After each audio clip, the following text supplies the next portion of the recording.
Welcome back to Online Darts, everyone. We're here in Amsterdam. The people have asked and we have delivered. Mace, they wanted to hear your opinions on stuff, so we've got a little bit of time between sessions. First of all, what a tournament this has been. Yeah, it gets bigger and better every year. The expansion now of 32 players has added a little bit of a different element. Great for those that weren't invited to the original World Series of events, so that they get a chance with an expanded field in the qualifiers. So yeah, it's been good. But Luke Littler just doing his thing, different stage, and just nothing phases him, does it? No, he is a remarkable young man, because someone of that age who's just sort of, it's like a duck taken to water. He's not fazed by anything. He's super mature. He manages his emotions incredibly on stage, even when things don't go his way, or he misses opportunities, or he allows players in, or someone plays great against him. He just seems to have every answer. And the match against Barneveld, and listen, there wasn't a player in here, I don't think, cheering him on. They were all against him, and he just dealt with it. He's favourite for the title now that Luke Humphries has gone out to MVG, and it's almost like not the past, that would be cruel, but certainly the future and the present facing off against each other. It's going to be interesting. Yeah, before we go into other matters, obviously we're doing this between sessions. Back off the MVG Humphries result, yeah, look, it got nervy, but did Michael need that more than Luke because of the record? Yeah, and he's aware of it as well, and I think you interviewed him and I think you had the beat button out. Yeah, I think it was massive for him, to be honest. It didn't matter the type of victory, it was just getting a victory over him and making a semi-final, going deep in not a major but a big TV tournament, and that's important for Michael's confidence, because I don't care how mentally strong he is, you can tell he's just lost that. You know, he's a bit like a footballer that's just lost that bit of pace. So he needs rebuilding, and this is part of the process at the most important time of the year. Yeah, look, we know he's doing that. Obviously, Vincent's here again, yes. And that's always a good sign. That telltales when Vincent's here, it's business on. And look, he openly said, "Look, I'm not there yet, but I'm getting there," and he's building. There's certainly evidence of that yesterday, wasn't there? I mean, yeah. That was a fabulous performance, a big 100+ average, and he looked to have every element of his game in order. Not so much today, but again, that would have been confidence. That would have been because he was playing Luke Humphries. He was the underdog. He was the one under pressure. He was on a terrible run of results against him. So, yeah, he's just put that right today, and it'd be interesting to see how he faces off against Luke Littler. He certainly won't be overawed or scared or nervous about that match until it sort of comes to the back end, and if he's in a winning position. But you'd feel that outside of that one good performance, if he's sort of mid-90s, he's going to get steamrolled. Does he need another performance like it was at the Winter Gardens? Yeah, he needs a really, really big game. I'd suggest anything less than 98, 99. I think he's going to be in a world of trouble, because Littler just looks so comfortable around 102, 103, 104. He could stay there all day, I think. Big news broke the last couple of weeks. The calendar is out. First of all, let's go to the Masters, a tournament that you cover for ITV. The field's been expanded. It's going to be ranked. Huge news for the tournament. Yeah, and great news for the players. Great news for the fans. It now carries a bit of credibility or more credibility. It's a great opportunity for new players coming straight in off the tour, because of course they have got to be given an opportunity to qualify. So for some, it'd be a massive leapfrog up the rankings if they sort of win a qualifying spot and then go on to have a deep run, because it's good prize money, and it's something that we've sort of campaigned for. Once they had that element where if you won it and you weren't in the Premier League, you got in the Premier League, that sort of again give it a bit more credibility. But now it's ranked. It's a proper TV ranking title. I think we have far too many events that are non-ranked already, so that's great that that's one gone. No doubt they'll replace it with another non-ranking event. Yeah, look, the interview I did with Matt's not out yet, but he does say that everyone will have a chance to qualify. There's not much time between Q School and the Masters to get it. I think there's one opportunity, but the players that come through Q School, they're going to be battle ready and fresh over some of the tour card holders, so we could get some upsets in this. I mean, I don't have any inside information, unfortunately. If I did, I would leak it. But what I think they may do is run a qualifier the night before. We used to do that years ago, and it worked out perfectly, and it adds another element of drama. There's some great opportunity for a bit of shoulder content. We could go in and film the qualifiers, because listen, there's a lot of fans that like to see behind the scenes and how it works. But I think that would be the fairest, because I think if they did it right off the back of Q School, although battle hardened, those that started off on day one are going to be absolutely wrecked by the time getting their card. So yeah, I think we got a window the night before. We know the venue can be kitted out accordingly in enough time, and then stripped down before the main event starts the next day. But yeah, I'm chuffed a bit. It's something that I wanted to see happen with the Masters. I think it's a great little tournament. And now it's a proper one.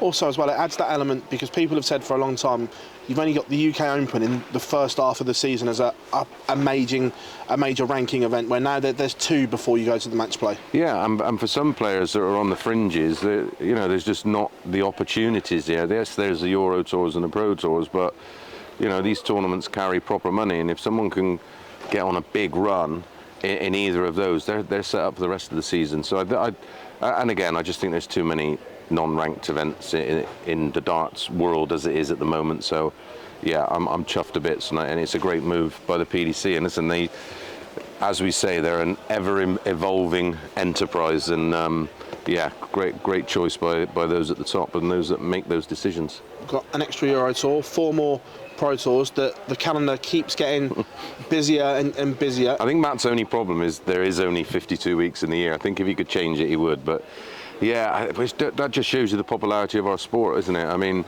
and I think we will begin to see more players pick and choose and sort of fill their diary accordingly, because it is full on. I mean, to introduce another Euro Tour, which is great. As we always said, those Euro Tours are as much of a branding exercise, getting the product out there, getting it more global. There is talks of tournaments in other countries, which is great news. I certainly would like to see a bit more in America than just the one US Open, but again, logistically that's tough. But yeah, I'd probably reduce a few in Germany and maybe take a few more elsewhere. But I'm hearing whispers that there is plans to create a new one, which is fabulous news for the World Series. But the Euro Tours, I mean, it's just you can see why it's so popular. We go to them, I work on them. They're unbelievable. I love them. Well, you've heard the same whispers as me then. Yeah. And potentially they were looking at a 15th Euro Tour, but couldn't get the right venue when they wanted it as well. But yeah, look, exciting times. And yeah, it's fabulous. Matt, again, he's spoken to us. These interviews will go out roughly the same sort of time, but they are looking at a World Series in Asia. They're trying to get that over the line, which would be exciting to go back to that region. Yeah, well, we know I mean, look how popular it was when we went there before, but again, I think it's just the logistics and the time involved of getting everybody getting out there and then getting back, and then it's all the Pro Tours are being squeezed in midweek. So yeah, listen, it's tough, but we can't say it's like an emerging market, because darts in that part of the world has been popular for decades, and I think ultimately we're waiting for them to produce a player that can genuinely sort of scare the top 16. I thought in the Worlds there was evidence of a few emerging players, so if they can just kick on from there this year and then have another good run, again the popularity will increase, and fingers crossed we produce a male version of Suzuki. Yeah, well, also as well, just looking at that, put some lights on for us as well. Looking at obviously the Worlds as well, that ticket sales didn't even go on general sale again, and Matt's teased the carrot that surely 128 is as close as it's ever been now. But is the infrastructure there in all these tours to go? 32 extra players is a lot to find. Yeah, I think I'd like to see 4 places in total opened up for the women. I think that would be an option.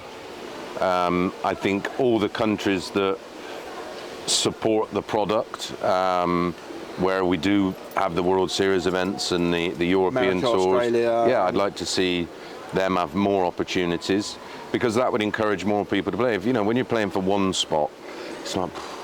But if you're playing for 4, maybe, I think they're going to have to do something with regards to maybe moving the event into the big room. Not happening. Not happening. And Matt explained it really well. Right, okay. If the event goes into there, nothing else fits. The fans village. The fans village, the trucks, the TV. Right, okay. So it's if you sacrifice one, you screw the rest of it up, basically. So. Yeah, I mean, listen, they're happy with the numbers. You know, they got a massive and very lucrative sponsorship deal. So obviously all the financials all stack up. Otherwise they would move it. You know, if there was an opportunity to make an extra couple of million quid, I'm sure they would take it. But it is very much the home now. I think it's a brilliant event. But I feel sorry for the people like you probably get. Can you get us some tickets? No.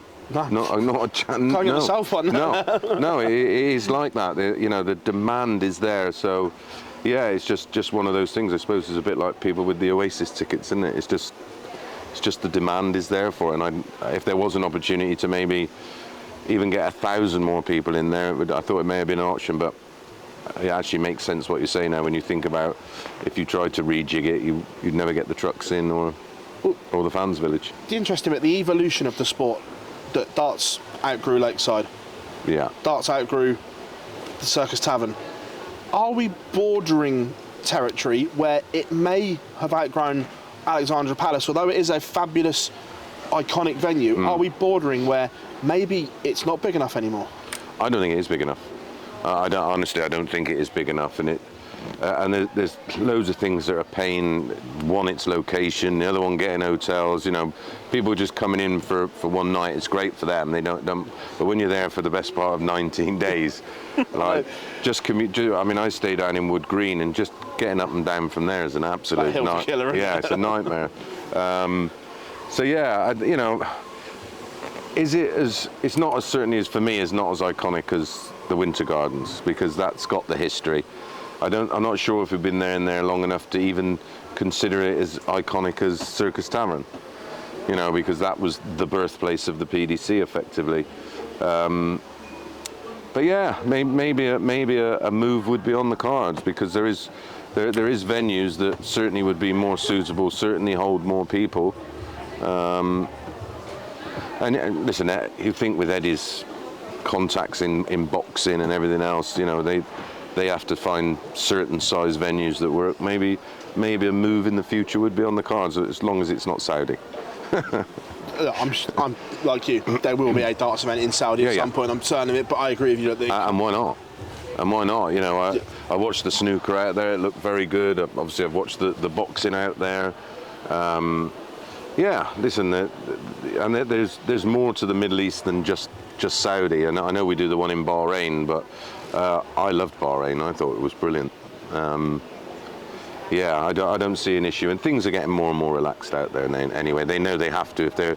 If they want to become the sporting capital of the world, then things have to change, and slowly but surely, I'm sure they will. Yeah, look, the way that the game is evolving and developing, are we close to breaking through into these emerging markets? Do you feel like you look at a lot of data, and obviously a lot of people contact you, and yes, we've made splashes, but with a real footprint in some of these areas like North America and stuff like that, to make the tour global? I don't think we're we weren't certainly taken serious enough to break those markets until, you know, you end up at Madison Square Garden, and just the timing of everything with Fallon and then with Luke, and then the emergence of players like Luke Humphries who don't fit the generalised image of a dart player, you know, and I think that the prize money involved, the viewing figures, the numbers that darts does as a whole, these big broadcasters have to take us seriously, and sports journalists have to take us seriously. I've never seen so much coverage in the general media. Yeah. Not, you know, and the back pages as we see now with darts. The only reason they're doing that because they would understand the algorithms as we do, and they'll know that there's a demand for darts content, and I think it is only a matter of time. I think why the Boston hasn't been explored. amazes me, because there's a huge expat community over there. There's a big Irish community over there as well. They love their darts in that part of the world. It's part of the, I've said it a million times before, it's part of that Miniman League, which is the biggest league in the world.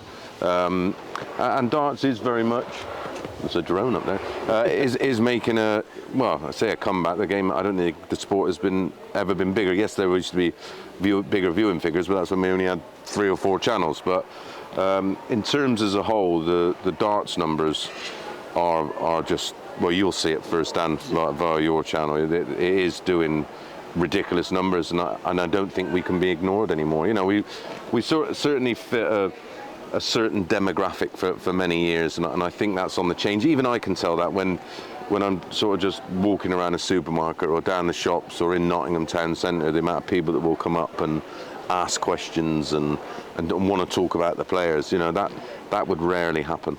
It's also as well that I see more shirts being worn for individuals where people have always come to, quote, watch the darts, but Matt Edgar summed it up really, really well, that you have to create narratives that people care about the character and the individual. And now we are seeing Dave Chisnell shirts, Michael Van Gerwen shirts. People are coming to support individuals, yes, not necessarily coming for a night out. The sport. Yeah. So yeah, and that's something that has been you see a lot of the players now. I think Chizzy may have been the first one to do it, but don't quote me, where the actual event is on his shirt. Yeah. I know Gezi does it. I know a lot of players, they do it now, but the players are very much part, well, they are the product, and that whole experience of coming and supporting the one individual, whether it be dressing up with the Mohican and the paint and everything else, that very much is now part of the process, and that's something that I certainly know Matt and all the team that work in that department at the PDC and Matchroom, they're very aware that you've got to allow the fans to be more interactive with each other, with the players, with the product, and make it very much a fan zone, and it's an experience. They're fully aware of what the Premier League's all about, and that's a totally different element to certainly what we're seeing at these events on the Euro tours.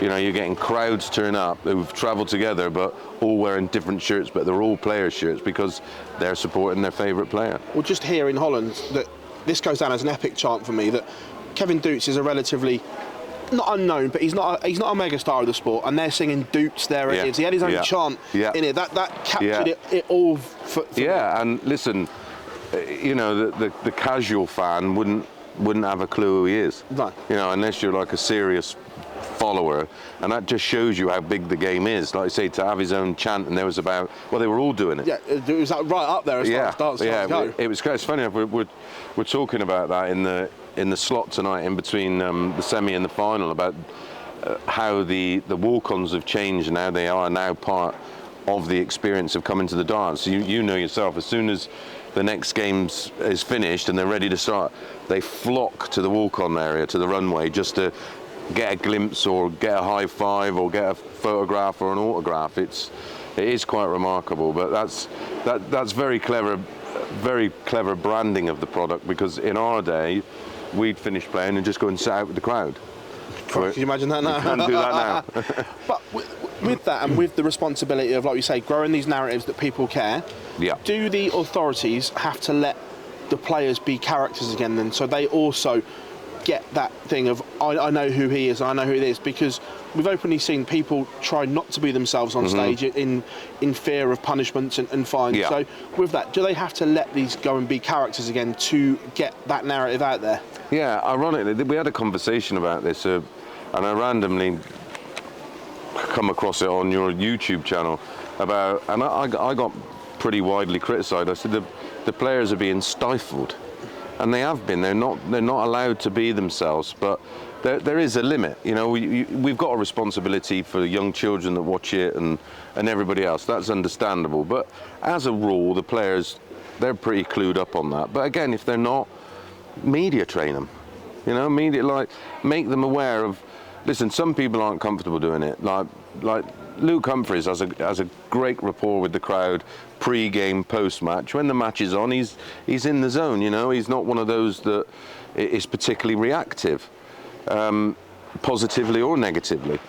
But he understands he's got a responsibility. They always thank the crowd, they always go on about the venue and everything else, which is great. But building themselves as a brand and a product is just as important. I mean, everywhere we go, in every venue we go to, I'd say I see more people dressed up as Peter Wright than anybody else. And that was a manufactured thing. Him and Joe come up with this whole concept of giving him a character, because as we know, he's nothing like that character. Quiet and yeah, he's reserved, doesn't really say anything to anybody. Really nice guy to sit down and have a chat with. But that whole process of him getting the makeup, getting the hair done, getting into the clothes, that's when he switches on to Snakebite, the dart player, you know, and that's what they've all got to try and do, because again, that will raise the profile of the game even further and get more fans involved. They've got to be aware of it, because those that listen, they know the financial rewards in it as well. Merchandise in sport is ginormous. You know, when you think about, for example, someone like Man United, you know, how much do they make a year just on shirt sales globally? Billions. Yeah, it is billion. We only want a tiny little percent of that kind of thing, and of course, the more money the sport generates, the more money the players earn. Been a couple of souring things for the sport. Obviously, Leighton Bennett currently suspended by the DRA. I've got a couple of bits on this one. We'll do the Leighton bit first. Yeah. One, obviously, we've seen a few now over the past 4 years, 4.5 years. I'll say if, because they're only suspended at the moment. Nothing's been found guilty. But if a player is found guilty, do we need the harshest possible punishments to deter people from even thinking about the integrity of the sport? Yeah, I've got absolutely no faith in the DRA anymore. None. For one, it's just such a long-winded process. Q School, he had his phone taken off of him. Then it was given back. Why are we now in September and something's announced? Well, you know, it doesn't take that long. It doesn't take that long. And then the whole this probability. On my life, if the DRA tried that with one of the elite players who have the finances to go, well, hang on a minute, let's take this as to the highest court possible. Probability. What do you mean, probability? So you have no evidence, but you think he's done something, and you're ruining his career over it. And that could be said for Leighton's, unless they, in the world of law, most things don't even get past the Crown Prosecution Services, because if they don't think it's absolutely concrete, nailed on, you're going to be found guilty by a jury, it doesn't end up in court. So what are they doing? Probability. And why is it? Well, there's cases that are outstanding that, you know, these players, listen, if they're guilty, then tough. But if you're not guilty, you're potentially ruining someone's life. Like Jack Main's career is ruined. Even if and I believe he's not guilty, right? I've seen all the evidence, right? There isn't a court in the world that would find him guilty because there's no evidence, yet they found him guilty on probability. It's just all wrong. But back to listen, it's quite dodgy ground. If it's, in some cases, these sportsmen, I'm not about dart players, they'll do something or get a payoff for something, and once you're in the grass with them, then you're in the world of blackmails. These are organised criminals. Cricket and things like that, like the cricket no ball thing. Yeah, you're involved in organised criminals. If you've had a bet not necessary to lose a match, or bet the 180 markets, and listen, you're not going out purposely trying to lose a game. I think that's got to be dealt with differently. If you find yourself and they're blatantly throwing matches for financial gains, just ban them for life. End of problem. You know, ban them for life. But then you look at the case of Vessel Nyman, who was completely open up front, worked alongside the PDPA, created videos to educate people of the dangers of getting involved with these people. Am I glad Vessel's back? Absolutely. Everybody deserves a second chance. But I think certainly if you get caught twice, then I think that's your lot, because, you know, you're obviously playing the sport for wrong reasons. But I think every case should be sort of judged on its own merit. And there's always circumstances behind what's going on, and I'd be more concerned about that. But if you've got players that are, you know, reasonably high-profile players playing in big matches, and you're losing on purpose, then it's hard to really see past that. But again, something could have happened where they have got involved in these organised gangs, and they could have threats on their life, on their family's life, on their loved one's life. What do you think they're going to do? They're not going to squeal, because then bad things will happen. You know, there is so much corruption out there. We've seen it in, like I say, the cricket and snooker. You know, considering the amount of matches played, I certainly wouldn't say there's a problem in darts. You know, I know there's been a few issues down in Portsmouth, but it's over 20,000 matches played. You know, there's and again, what's the evidence on those that have been found out? The two lads that did get found out, they both got extensive bans and were treated with relatively quickly. But the rest of these cases now are just dragging on and on and on. Put them out of their misery, or just get on with it. What are you doing down there? They can't be short of money. So it's not a case where we've got to save up to get legal advice. They've got plenty. But I think their biggest fear, certainly with the Jack Main case, was if it was overturned. I mean, I want to know this independent panel that dealt with the appeal, because if that was overturned, someone's going to take them to the cleaners, and that's what will happen. If they won't dare touch a high-profile player and say, "Oh, we think it's a probability," because they'll get taken to the cleaners, and that'll be the end of them. Just hit the time limit, so just picking this back up. And that goes on to my next point. You've kind of touched on it there, that the bigger the sport gets, the more high profile the sport gets, does it need a governing body that not just darts players but the world trusts? Because like you say, the timescale on this, that in that statement it said that Leighton, they were aware in September, yet he wasn't suspended until the following August. Yeah, and then how about the people he's denied from getting a tour card, who he beat in the process of getting his own card? That's why it shouldn't take that long. Listen, I mean, boxing is in a very similar place with regards to their own commissions and God, it's very, very messy. You know, Conor Benn being the perfect example, was it? I mean, I know he's fought in America twice, but this case is rolling on over 2 years. 2.5 years, I think. Yeah, 2.5 years, and it's not good enough. And when you've got people like that Turkey Al Sheikh who's got enough money to go, right, to make whatever fights he wants. Yeah, we're doing it this way. I'm going to create my own boxing league, get rid of certainly the belts that don't really matter. Ultimately, you know, people play sport for money, and you want it done the best way possible and the fairest way possible. And listen, I've never been particularly of this cloak and dagger way of going around things that the DRA are, and they are. No cases published for over 18 months. Yeah, and then all of a sudden you get this block of 3-year-old cases that it's like. Yeah, and listen, the players don't listen. If the players have done wrong and they've held their hands up, or you know, like, just get them dealt with, because when you got, I was an idiot and I deserved every fine I got, but you know, I didn't want it hanging over my head forever, wondering, oh, am I going to get suspended? Am I going to get a fine? Just get it done. Am I going to be able to afford to pay the fine? Just get it done and out of the way, and just put me out of misery. And I'm sure the players feel the same way. But in terms of these where there's speculation, it's unfair on the players, it's unfair on their sponsors, it's unfair on their family. I just like say. Unless you've got it nailed on and down, say nothing. I feel the same way with cases that come out in the news. You're never going to get a fair trial, are you? Because you know, we live in this world, or if there's smoke, there's fire.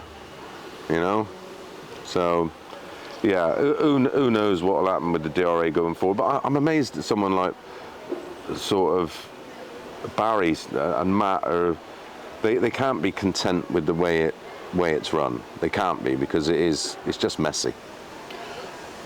back end of the year looks absolutely mental. We'll come on to that in a minute, but some good news. Nathan Aspinall is going to return to action on the Pro Tour this coming week. We did a great sit down with him, and he explained everything. And this sounds horrendous. This weekend just came literally 4 days too soon. But great news to see Aspinall returning after what's been an injury nightmare for him. Yeah, and it's gone on and on and on. I just find it quite funny actually when he said, "Oh, I've fed up with the media and the commentators going on about it," but when you interview him afterwards, he talks about it. We got no choice but to mention it, and we wouldn't be doing our job if we didn't mention it. But listen, I love Nathan to bits. He's an absolute superstar. I love that. If I could have played darts, listen, I'd love to be able to play darts like Taylor and Littler and MVG and that, but the guts he has and the way he plays the game, that's why I'm a huge fan, because I'd love to have been able to play like he does, and with that spirit he has and how gutsy he is, and he'll get over anything, and I think he'll be fine. I think he's going to be a little bit sore for a while, and then he's going to have to bite down on his gum shield a few times, but ultimately he will be back at some point to his best. And it's a great time of the season for him. He can get stuck in, hopefully get himself in the Europeans, which is not far off, a million miles, and the Players' Champs, and just try and get in as many events as possible. And listen, he's going to have to play through the pain barrier, but there's very few players that are injury-free throughout their career. It's just one of those kind of things that the RSIs that players get it's just one of those things. But I'm just glad it's not career threatening. Peter Wright's return to form, he looked dead and buried, like he couldn't win a game, didn't look like winning a game. No. And then all of a sudden, he's found a set of darts that works, he's stuck with them. Yep. And we are now seeing results, and we're seeing Peter get back to, not quite there yet, but his brilliant best. Yeah, he was fabulous on the Euro Tour, wasn't he? And hitting big numbers, big finishes, pressure clutch finishes. I don't think he's played okay so far in this, but it's quite funny. When he was playing brilliant, he couldn't get a result. Although this weekend in particular, he's not playing like out of his skin like he was on the Euro Tour, but he's finding a way to win. He's a grafter, and hey, fair play to him. Listen, he got mixed up with regards to well, I didn't fall out with him, but he fell out with me, which fortunately we sat down, had a chat and resolved. Listen, I'm a huge fan of Peter Wright. The game needs Peter Wright. Going back to exactly what you were talking about, and the game needs characters, they need personalities, and there ain't many bigger than Peter Wright. So I'm chuffed to bits to see him back playing well, and I'm chuffed to bits that he's sticking with these darts. The only little tweak I think he said to me he's just going to get a set a gram heavier, and that's it. And a little bit more grip. Yeah. The dimensions don't change. No. They're a little bit grippier where his thumb sits. Yeah, exactly, and that'll be it. And listen, a lot of players do that when the manufacturers are creating a dart for you. It is a constant little tweak here, tweak there, a bit more grip here, a little bit less grip there. So, yeah, but ultimately the size and the dimension of the dart will stay the same. He said he just wants the option when it's a bit windier. Like he said, he feels that there's a lot of air moving around in here. And he said if he had an option to have a slightly heavier dart, he would use them because that would sort of counter any kind of swirls. But when you're in these huge venues where lots of people are moving around, it creates air movement. It's just one of those things. But yeah, it's great to see him back. I'm chuffed. We're about to enter the time of year that changed Luke Humphrey's career. Yes. Last year when he went on this How is that only a year ago? Remarkable run that has created an animal, a monster, a beast. But now, does the pressure change when you have to defend titles for the first time? Because it's something that he hasn't done yet. He hasn't had to defend a title yet. I don't think so, but I think in a further 12 months' time, when he's defending the prize money and his position in the world of darts, that's when the pressure will be there. And we see that with pretty much all of the players that, Peter Wright's going to have a chunk to defend, isn't he? And someone's defending like 600 grand. Smithy, defending a chunk. You think provisionally world 12-ish, I think, give or. Yeah, so this is maybe the great time for Michael Smith to sort of rebuild and start getting on a few runs, because yeah, it is very much the darting silly season. It's just big tournament after big tournament after big tournament, culminating with the Players' Championship finals down in Minehead, which is another lump of money, and then they go straight into the Worlds. And in between that, Grand Prix, Grand Slam, Euro Tours, European Championships in Dortmund, which we love going to there. Yeah, you're going to enjoy that train journey or drive. Yeah, I think it's something that he's very much like Luke Littler. He just manages whatever's put in front of him. I don't think he's a worrier or a panicker. I think he'll just go, right, it is what it is. If I defend them, I defend them. And listen, he's super proud of what he's achieved, and he should be, because what he's done, he will never be taken away. You know, I did an interview similar to this the other day, and I said he's won at youth level, he's a youth world champion, he's won at Pro Tour level, at Euro Tour level, the World Series this year, which was the only thing missing. He's won majors and he's won Worlds. Completed it, mate. It's job done, and I don't think, and I think with him, it's not a case where I probably would have gone, oh, well, that's it now. I don't give a shit. I don't care what happens from here on in. I think he's cut from a different cloth, and he'll want to win things multiple times, and he wants to. I mean, he's already sort of crafted his name in the history books for what he's achieved. But I don't think that's enough for him. He wants to make more of an impact. Well, we spoke to him about this yesterday, that defending the Worlds cement him as one of the all-time greats, even this early in his career, because not many people have done it. And he was like, look, judge me at the end, but I want to be in that top 5 of all time when I'm done. Yeah. I mean, that's going to be a big shout, as you know. As we know, that top 5 is hard to break into and slightly ambiguous for certain people. But listen, he's already made his mark in the world of darts, and I think that's for him rather than for anybody else to sort of decide where he sits. But listen, he's one of the best dart players we've ever seen, isn't he? Well, it's interesting that list comes up, and this is off the back of the Red Dragon Champion Champions. Spoke to Lloydie and asked Bobby himself about this. Does Bobby's career get underappreciated? How good a player he was, but because of the route he chose, is his career underappreciated? Yeah, I think it is. When you think of the tournaments he did win and the manner in which he won them, the Butlins Grand Masters was a massive tournament. Like, it had every one of the best dart players of that time in it. And I spent enough time with Bobby. I did loads of shows with Bobby, travelled with him. Unbelievable player. His accuracy, considering his action was very unique, was remarkable. But he chose to be darts' first sort of superstar entertainer. That was the path he wanted to go, and everything else was pretty secondary to him. But if I used to talk to Eric a lot about, like, well, how good do you think Bobby was? And he was like, good enough to certainly win world titles, but he just chose a different path. When you think, part-time player is not the right word. He had to go through qualifiers and he wasn't prepared to spend money when he could earn it. Well, he said the other day, he goes, "Well, am I going to Denmark for a bunch of flowers?" yeah.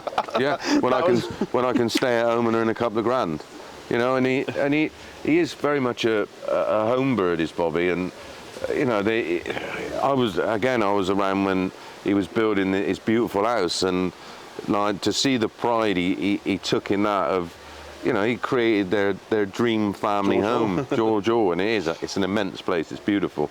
And I think you tend to remember Bobby for all of that rather than remember him for what an incredible dart player he was, and he won a lot more than people realise, because we don't have that type of fan that will look back in the history books and look at numbers of things he achieved. The Worlds that he won, dropping a leg the time. Yeah, and not going over 15 darts. I mean, an 100 average in those days was a rarity. But to continuously do it for the entirety of the competition is quite remarkable. Yourself as well, back in some action. Soon, excited, nervous, or all of the above? All of them. Honestly, I am practicing so hard. Yeah, and I don't know. I keep thinking now. I have 15 minutes and I'm bored. And Charlotte's, come on, more. What are you doing? Why are you sat down? Get off your phone. Get on the board. But yeah, I played in a little local tournament last week up at O'Garth's and managed to squeak that one in an 11-leg last leg decider, and I hit a few 180s, a few big finishes. But I had one match where I think my 9-dart scoring average was 104.5 and my end average was 70. So there's something going wrong somewhere. But then in the next match, I finished like an absolute demon and scored like a wally. I can't get that balance, but that will come. I've got a few weeks. I'm off to Santorini on Friday. I'm taking my darts. I found a darts bar to go to, so that tells you how serious I'm taking it. I brought my darts here so I could just tick over, and I'll be on the board every day next week. I've got Rob Cross coming down on Thursday. He's doing a show at the back of the pub. Unfortunately, no point giving any information because it was sold out months ago. So I'm practicing with him. So I believe he's gone in for the revenge from when I sort of said, nah, he won't win anything, and I gave him a pumping. So yeah, I'm expecting a battering off of Rob, but that'll be good fun anyway. Yeah, off to Santorini Friday, back the following Friday, and then up to York the following Friday, and I should be just about ready, but I got a horrendous draw. Neil Duff's still one of the top WDF players, you know, never mind a sort of a seniors player. He's, as we've seen down at the Super Series, he's so capable. It's going to be tough for me, but going into it eyes wide open and going to try and enjoy myself. Well, on local darts, before we let you go, we saw your rant on social media, and I fully agree with you.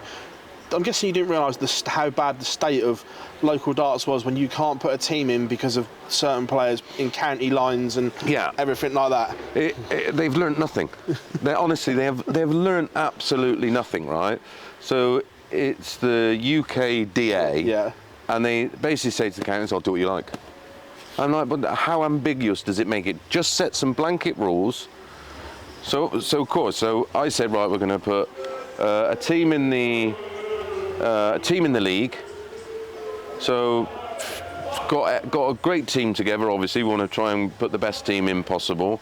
Spends a fortune on getting all the monitors in there for darts for Windows, which I can't believe is still going anyway. You know, I created that whole room out there, spent a absolute fortune. The fees were like 760 quid. I'd love to be in a financial position where I could just wave goodbye to 760 quid if I'm an organisation. And then they come up with this rule which wasn't on their website, which hasn't been updated for 3 years. Oh, we had a meeting, you're only allowed one county player that's not playing for the said county per team. And we had like a few players that played for Lincolnshire, a player that plays for Essex, but that's where he's born and brought up, and he's always plays for his own county. And unfortunately, we could have gone to another Super League which doesn't have those rules, but they'd already done the fixtures and it was too late. And I'm like, what? Why would you? League darts is on the bones of its ass, right? That side of our sport it needs, you know, it needs a big push and some help. And who knows that, you know, the team was that good, it probably could have, you know, 8 of our players could have walked straight into the County A side. Well, of course, now they're not, are they? They're just going to go, jog on, I'm not playing for you. And so, yeah, and publicans lose heart in it. You know, I put a lot of time, a lot of money to create the perfect atmosphere for not just our players, but for the away teams as well. And to be told because of a silly little rule you can't enter a side is just so frustrating. And listen, I'm a publican, right? I want to support league darts. We have men's darts, women's darts, mixed leagues darts. You know, we try and promote and try and put and give it as much backing as possible. But what are they doing? You know, like, who comes up with the idea? No, just let them do it. And then why would you not want healthy competition? You know, it's like it's like the pubs around me. I promote them. I'm glad they're doing well. Competition is great in every element, but they just no one seems to learn in that sort of third, fourth tier of darts of how to to promote or how to increase the numbers and the interest in it, because they just have these archaic ideas that didn't work first time round, ain't going to work second time round, third, fourth, fifth, and certainly ain't going to work now. And they'll ultimately be swallowed up by the ADC. All of these things will be swallowed up by the ADC, you know, because is there a hunger for this, you know, county darts away, or doing a 6-7 hour trip to spend all that money to walk on a county stage that no one watches or interested in? It's not.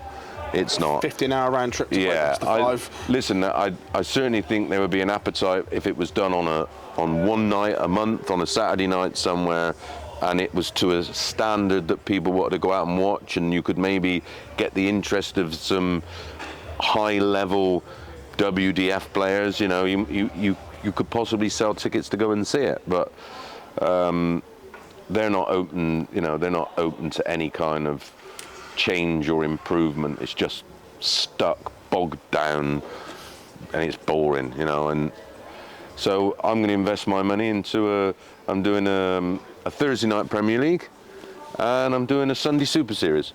So all my 760 quid I was going to give to them, I'm going to give to the local lads, and they can play for it. They can battle out for it. Yeah, and they can have a bit of fun on a Sunday night with it. Love that, mate. Love that. Absolute pleasure as always, buddy. Take care, pal.